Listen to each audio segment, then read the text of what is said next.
What is going on, people? Tiger back again with another video. And today I'm filming from my dorm at the University of Oxford. I'm currently self-isolating. In the last couple of days, the new school year has just began here in England. And I figured a lot of freshmen have just been starting their college or university. And that's why today I want to take some time to give you some tips on how you can best set yourself up for a future career in finance in your freshman year. So let me start off with a quick introduction about myself. I am a rising senior at the Technical University of Munich, which is in Germany, and I'm currently completing an exchange semester at Oxford. So throughout my undergraduate studies, I've completed 4 internships in total, and 2 of which were front office roles at bulge bracket banks. So bulge bracket banks simply stand for the 9 largest investment banks around the globe. And in the most recent summer internship, I've also managed to secure a full-time return offer, which means upon graduation, I will have the opportunity to join the bank full-time. So that's just a quick overview of the status quo. And without further ado, let's get right into it. So the first tip is to really try to optimize your CV in the first few semesters. So to start off, you just came out of high school and you probably don't have any serious professional experience that's useful for recruiting in finance, which is fine because that's the same for most people. Now, this is why grades are so important at the early stage. In your first and second semester, it's especially important that you try to maximize your grade. And the way to do it is by front-loading the easier courses in the earlier semesters, if you have the freedom to do so. That's because later on, as you gather more professional experience, or perhaps you've done an internship, then the recruiter won't pay as much attention to your grade. So it's fine for your grade to slip a bit after this first or second year. However, in the beginning, you want to make sure that you have a very high GPA. And the same line of argument really also applies to extracurriculars. When you're just starting, your CV is close to a blank piece of paper, so having anything on it is a huge value add for any recruiting events. However, as you proceed with your semester, with your studies, the value of these extracurriculars will start to decline. And that's why I always recommend, as a freshman, you should really be active in engaging yourself in these extracurricular activities. Seek the finance societies, mergers and acquisitions club, anything you've got at your university that's related to finance. And once you have that taken care of, the next step is to redo your CV. Obviously, you're going to put down all these clubs and societies that you've just joined on there. And remember to get the career service or someone from a higher semester at your university to proofread your CV. Now, that's really important because when I look back at the first draft of the CV that I've done, oh God, I don't even want to talk about it because it was so cringy. And the reason why it was pure cringe was because I was trying way too hard to fill out that blank piece of paper with experiences, that I was putting down insignificant small things that I've done in the past, like being a part of the yearbook club or participating in this middle school math competition that I didn't even win. This is a common mistake that I see in the CV of a lot of students. And you have to remember, this is not about how well you're able to fill out the piece of paper. It's not about quantity. It's really about quality of these experiences, how relevant they are. Okay. So once you got your CV sorted out, the next step is to look for relevant programs and internships that you can apply to. I know it sounds crazy. It's like you just started. What the hell are you supposed to do? But the sad truth is, in the financial industry, the recruiting timeline has been becoming earlier and earlier each year. So now, because they're also fighting for talents with other industries like tech, they want to basically lock in the best candidates early on.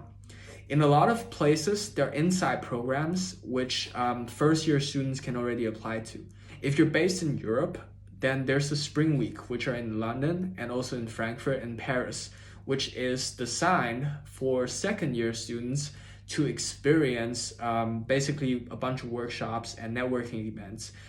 But the best part is, at the end of these events, they actually hand out return offers for summer internships next year.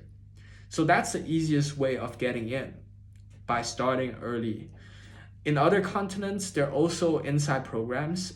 There are programs for minorities, there are programs for women.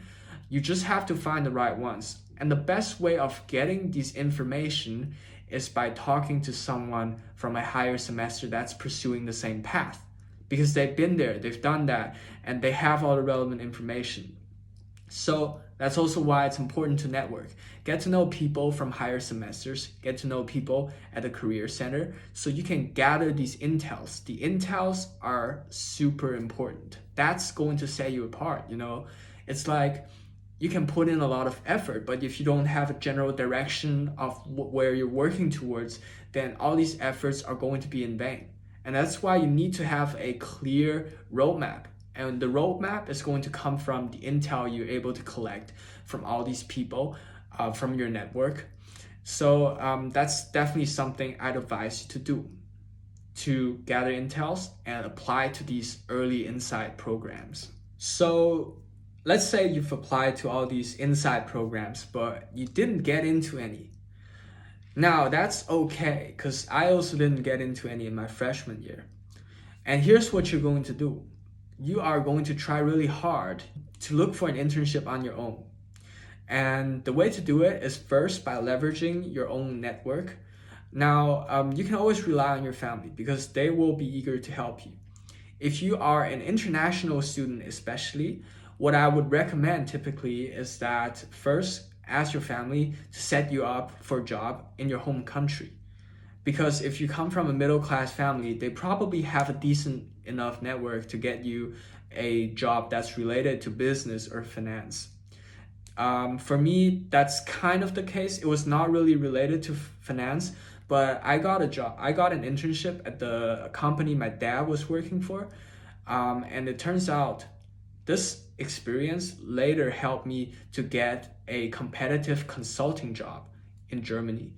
Of course, you should leverage your family, your network, but on the other hand, you should also go really hard in your own recruiting. When you don't have any experience, you know, it's always this chicken and egg problem.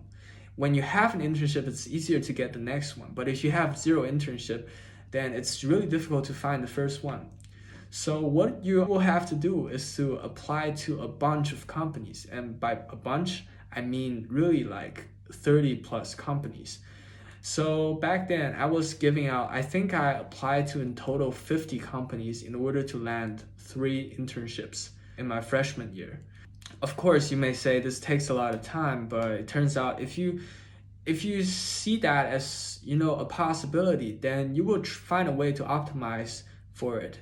And in the end, I actually developed a system, because in some jobs you have to submit a cover letter, and that's actually the most time-consuming part. You don't want to write a new cover letter for each job, right? That takes way too much time. So I developed these templates where I listed a bunch of different characteristics that they may be looking for. For some jobs, it may be technical skills. Some jobs may be computer science skills. For some jobs, it may be public speaking or leadership skills. And for each of these core skills, I would have a small paragraph that's pre-written.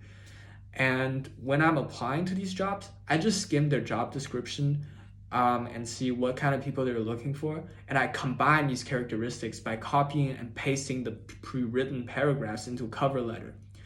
And this way, I have a cover letter written in pretty much under 2 minutes. And of course, with the CV, you only have to carry out minor changes or sometimes no changes at all. And this way, you're able to apply to a bunch of jobs very, very quickly and efficiently. So I believe if you go really hard with the networking and application, you will definitely land something.